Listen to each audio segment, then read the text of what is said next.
Thank you. I'm Peter Zelei, North Salinas. This election is about good governance, although it's been framed by a well-funded group called Protect Salinas, really should be called PURCHASE Salinas, as a referendum on a dysfunctional city council.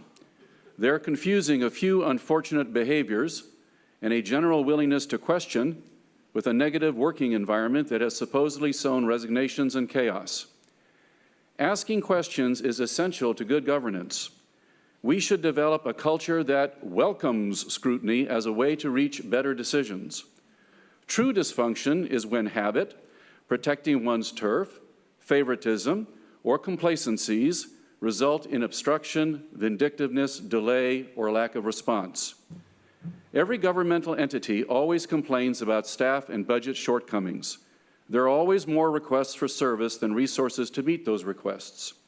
Your task, those who will be reelected and those who will be newly elected, is to examine each dollar you decide to spend, to make amply sure that dollar is being spent in the best possible way, knowing dollars are limited. You're all good at praise, offer it frequently, but you should also be good at not routinely accepting a lack of resources for a lack of responsiveness. Sometimes it's just an excuse. Sometimes there are other factors such as leadership, missed efficiencies, bad choices. Sometimes we need to change what we've always done before. Asking questions and a willingness to change are essential parts of good governance. Protect Salinas from what?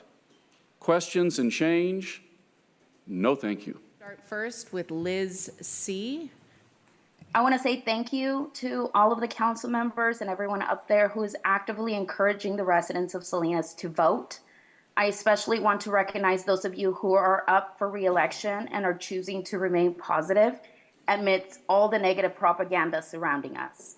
However, I must express my disappointment and shame towards the leaders of the agricultural communities in our town who have funded these divisive campaigns. It's embarrassing to see prominent names in our community pushing narratives that serve only their interests while creating a rift amongst us. I also want to call out the candidates being supported by these leaders for their silence during this process. It is essential to stand up against division and work towards unity in our community. Additionally, I'm a resident of District 1, and I just implore you to fix the lights on Veranda and Williams. It is a serious public safety issue, and it is negligence at this point. Those intersections are pitch dark and difficult to navigate, putting our residents at risk. Thank you. Thank you all for a wonderful job you are all doing. I especially want to thank Councilmember Sandeville. He's making a positive difference. We are his constituents. We always keep asking him the hard questions. We wear this man out. He is so courageous, so good, so honorable. He's found money that is owed to this city. He's worked on contracts, all these unpopular things. And now that we have a new city manager, and when I went to the meeting about what do you want in a city manager, well, we wanted him to love our city, make everybody work together, not them and us, not the rich and the poor, everyone working together, and to go over all the contracts because we're tired of hearing there's no money to do a project. And, well, that contract's there, but, we've been doing this for the last 10 years. Oh, well, it's not the letter of the law that says the contract, but so what? Well, so what doesn't cut it? And Mr. Mendez, I also heard at that meeting that you'd be making $300,000 a year. All I'm saying is, I'm happy to spend that on you. If you can go through the contracts, make sure what is written is what happens. That's all we're asking. Nothing special, just if it's written down, it should be done. And I want to thank all of you up there for taking on this responsibility. Some of you are not liked. Well, that's because you are forward-thinking, you are doing your jobs, and I commend you for that. And please, city manager, take some of the heat off of these wonderful people. I'm putting a lot on your plate, and Mayor, I will miss you, and thank you all very much. Name is Eric Peterson. The main reason I'm here is there's this little free paper online out of San Jose called San Jose Spotlight. And they had an article recently. The headline is San Jose selects first homeless sleeping site. And this is an area where people can go and pitch their tents. It's on Taylor Street, if you're familiar with San Jose. It's like that far from a business some friends of mine had years ago. And they have security, they have sanitation. It doesn't say point blank, but it kind of implies they don't have sweeps. And it's almost embarrassing for San Jose to do better than we do. We can do better than San Jose.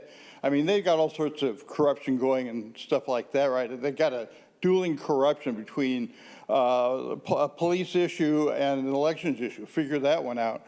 But to get back to this, they are providing someplace for homeless to sleep, and it's safe. Thank you. Buenas tardes, mi nombre es Octavio Lucas. Para uno darse cuenta de lo que está pasando, como es la primera vez, pero sí oí una persona que pasaron diciendo lo que necesitamos en el área aquí de Salinas. Es triste reconocer que estamos en un país liberal y carecemos de muchas cosas. Podemos gritar, hablar y no nos escuchan. Personas que estamos gritando para las escuelas, ayuda para las calles, no lo hacemos. Lo hacemos lo mínimo. Estamos en un país riquísimo. ¿Dónde está el dinero? Para la comunidad, para la gente, para los niños que lo necesitan. Nosotros ya vamos de salida. Vamos a dejar atrás Salinas, California, un mundo nuevo para los hijos. Porque nosotros ya estamos más para allá que para acá. Vivimos, pero hay que dejar un camino como ustedes que tienen ese poder, que ven que ganan, que cómo sacar el dinero, pero hay que darle uso para la gente que viene atrás. Estoy donde están los que van aquí en el Hospital Natividad. Está un campo de fútbol.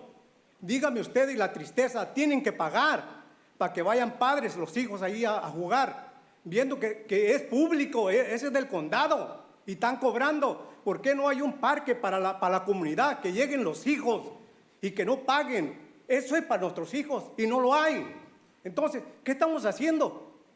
Hay que despertar, porque realmente es triste que en las escuelas se junten los grupos allí que no caben. ¿Por qué no hacemos esos parques para esos niños que quieren jugar y que no paguen? No hay dinero. Good afternoon. My name is Octavio Lucha.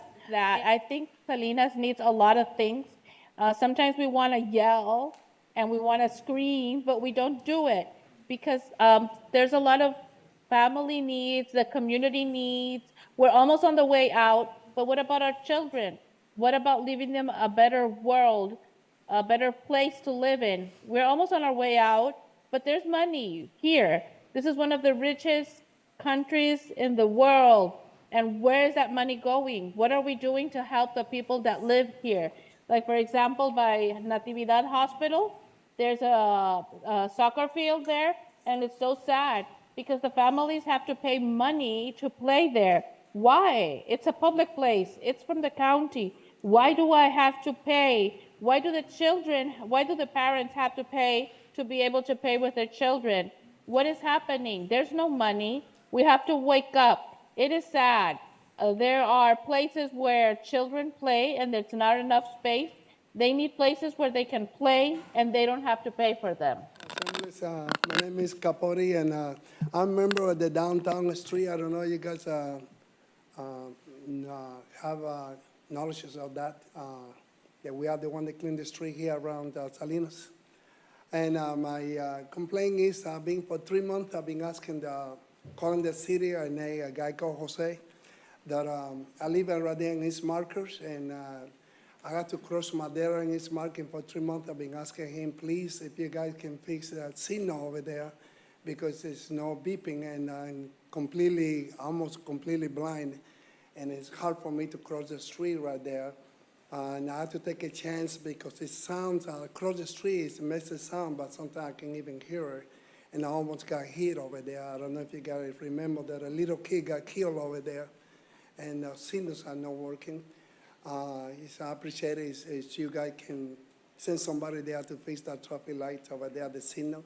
I've been asking for the last 3 months. Another thing that I want to bring it up is the Stone family. They're doing a great community job around here in Salinas.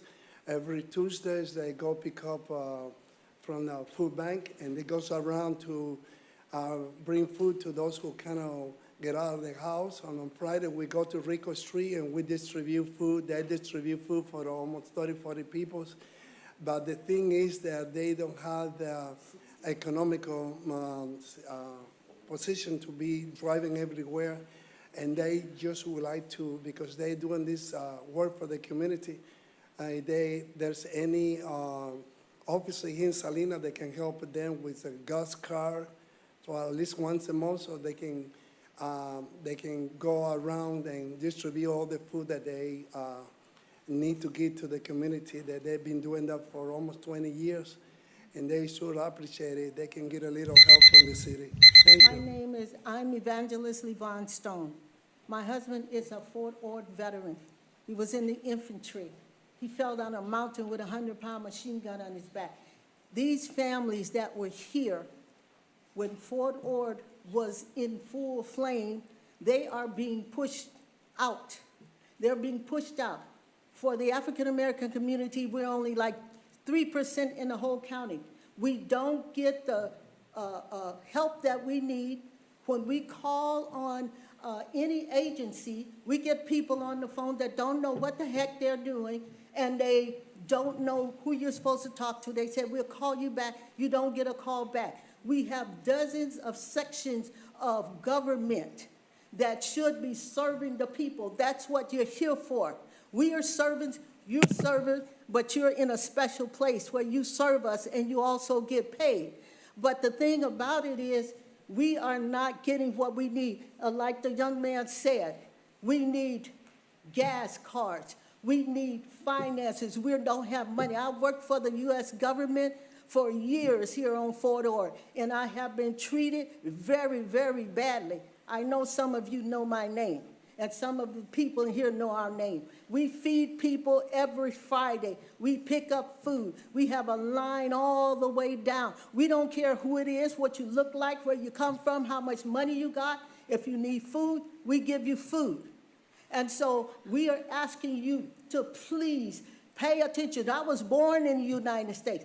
We are being treated worse than people that fly down out of the sky or whatever. That is not right. It's not fair. Somebody needs to pay attention. Thank you.